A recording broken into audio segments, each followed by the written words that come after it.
Neli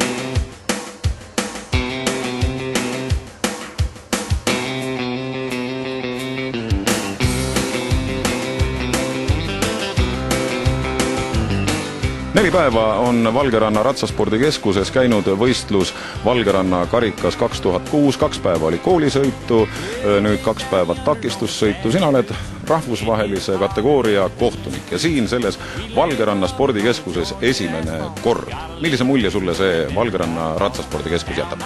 Täna võin öelda ainult, et kahjuks esimest korda, sest et olin kuulnud, et siin on korralik keskus, kuid ma ei oodanud, et see jätab nii sümpaatse mulje. Ta väga hubane, väga hästi organiseeritud kõik. Meie oludes, ma arvan, ega palju paremat täna tahta ei olegi ja üleüldse pole paremat tahta. See on hea keskus ja tal on veel arenguruumi. Siin just enne me rääkisime, et tegemist ei ole Euroopa meistrivõistlustega, tegemist ei ole maailma meistrivõistlustega, aga Eesti paremik on nüüd kohal küll. Ma ei ole täna näinud nüüd päris kõiki paremikku, kuid Eestis on õnneks täna takistussõidu tase nii kõrge, et kui paar head meest on ära, siis tase ei lange sellepärast veel olematuks, vaid ka nende meestega, kes on kohal, on tase täiesti arvestatav ja meeldivalt kõrge.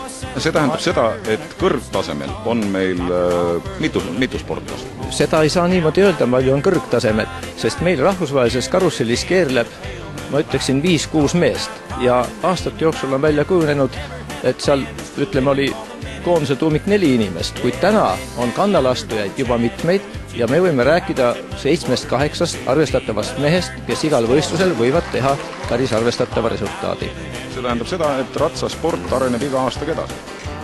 On rõõm seda kinnitada. Ja selline ratsaspordikeskus ääretult vaja?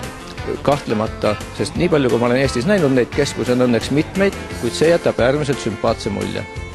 Ja mis on väga tähtis, võistlusväljak on hea, pinnas on hea, sest kui on pinnas vilets, siis kõik muu võib olla ilus ja värvitud, kuid see ei aita. Kuid siin on need vajalikud asjad kõik olemas ja ka ümbrus on kena. Nii et siin on väga meeldiv viibida. Kui ma enne naljaga rääkisin siin Euroopa meistrivõistlustest või maailma meistrivõistluste etapist, on see mõeldav, kui tõsiselt tööd teha?